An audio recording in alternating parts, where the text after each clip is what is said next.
Selamat pagi dan salam sehat untuk kita semua. Apa kabarnya hari ini? Bapak berharap kita semua dalam keadaan sehat selalu. Sebelum kita mulai belajar, marilah kita berdoa menurut agama dan kepercayaan kita masing-masing. Berdoa dimulai.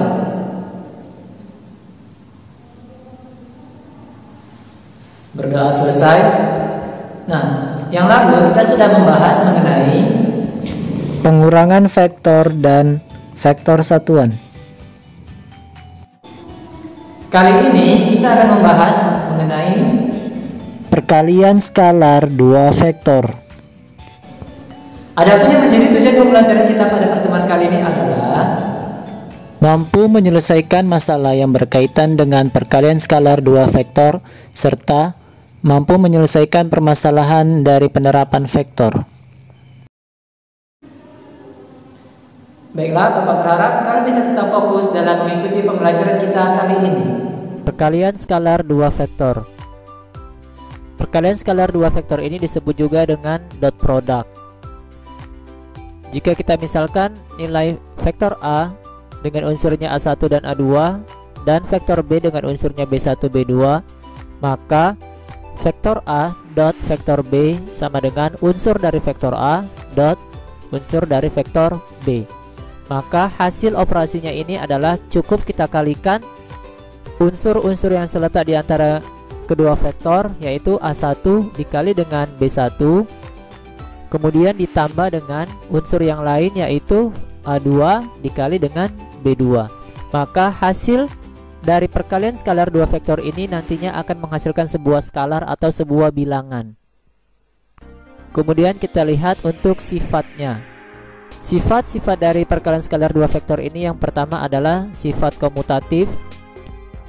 Misalkan diketahui nilai dari vektor A yaitu A1, A2 dan vektor B nilainya adalah B1, B2. Berdasarkan rumus hasil kali skalar dua vektor, maka diperoleh bahwasanya nilai dari vektor A dot vektor B sama dengan A1 kali B1 ditambah dengan A2 kali B2.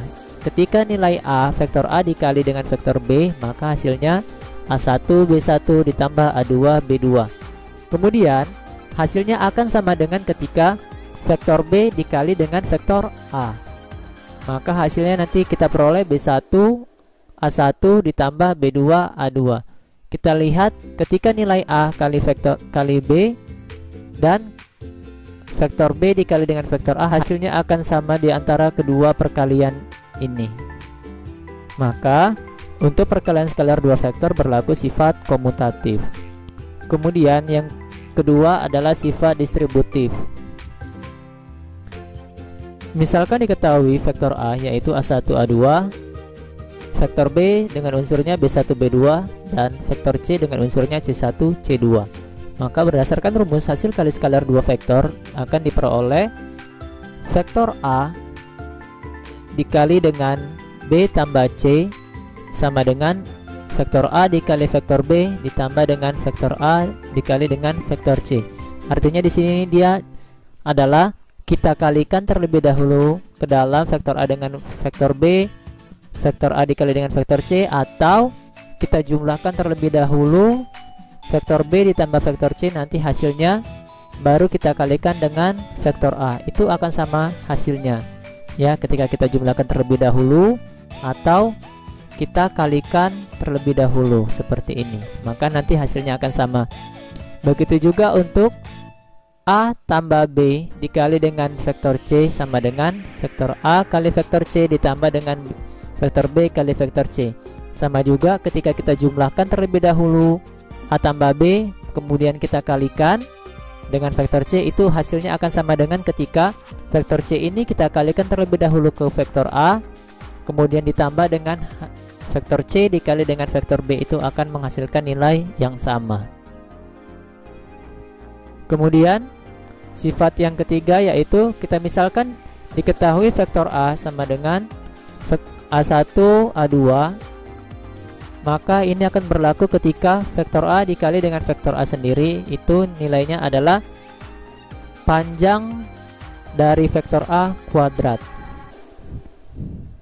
Kemudian kita lihat pada contoh. Diketahui vektor A yaitu dengan unsurnya minus 5, 2, dan vektor B 3, min 1. Tentukanlah nilai dari vektor A dot vektor B. Penyelesaiannya yaitu vektor A dot vektor B ini kita gantikan saja nilai dari vektor A kemudian vektor B nya, maka untuk selanjutnya cukup kita kalikan unsur-unsur yang seletak di antara kedua vektor.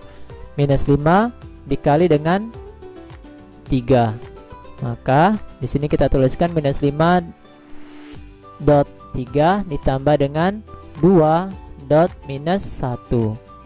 Ini cukup kita kalikan saja. Minus 5 dikali dengan 3 minus 15. 2 dikali min 1 itu adalah minus 2. Maka hasil perkalian skalar kedua vektor ini yaitu di antara vektor A dot vektor B adalah minus 17. Kemudian kita lihat pada contoh penerapan dari sebuah vektor, yaitu penerapannya ini dia adalah tentang panjang dari sebuah vektor. Kita lihat pada contoh permasalahan, seekor laba-laba yang berada di titik 23 akan bergerak lurus menuju makanannya yang berada di titik 811. Tentukan berapa panjang lintasan yang akan dilalui oleh laba-laba tersebut. Ingat, jika ada soal seperti ini, maka kita bisa menentukan panjang lintasan yang dilalui laba-laba ini dengan menggunakan panjang vektor dari posisi laba-laba terhadap posisi makanan yang akan dituju oleh laba-laba. Karena di sini di keterangannya bahwasanya laba-labanya bergerak lurus, maka dia cukup kita cari panjang vektor yang dilalui oleh laba-laba ini. Ingat, untuk menentukan panjang vektor dari laba-laba ini dia adalah rumusnya. Ingat, panjang vektor itu rumusnya adalah akar kuadrat dari, nah di sini karena kita terdapat dua buah titik, maka cukup kita kurangkan titik akhir dengan titik pangkal atau titik awal. Karena di sini titik akhirnya adalah 811, maka yang titik 811 ini nantinya akan kita kurangkan dengan titik yang awal yaitu 2, 3. Maka 8 dikurang dengan 2, 8 kurang 2. Karena di sini 8 dengan 2 posisinya sama-sama X, dikuadratkan ditambah dengan 11 dikurang 3 kuadrat. Ya, ingat kembali panjang dari sebuah vektor rumusnya adalah seperti apa. Panjang vektor A sama dengan hasil pengurangannya ini adalah 6 dipangkatkan 2 ditambah dengan 11 kurang 3 hasilnya 8, maka 8 pangkat 2. Panjang vektor A sama dengan 6 kuadrat 36, 8 kuadrat sama dengan 64. Maka panjang dari vektor A adalah akar 100. Akar 100 itu adalah 10. Sehingga panjang lintasan yang akan dilalui laba-laba tersebut dalam menuju makanannya yang berada di titik 811 itu adalah sejauh 10 satuan. Cukup sekian pertemuan kita kali ini, yaitu mengenai materi perkalian skalar dua vektor. Adapun yang menjadi kesimpulan kita pada pertemuan kali ini adalah perkalian skalar dua vektor akan menghasilkan skalar atau sebuah bilangan, dan cara mengalihkan perkalian skalar dua vektor adalah cukup mengalihkan unsur-unsur yang seletak di antara kedua vektor. Bapak berharap kalian bisa tetap menjaga kesehatan agar bisa mengikuti pembelajaran kita di pertemuan selanjutnya dengan baik. Bapak akhiri dengan selamat pagi dan salam sehat untuk kita semua.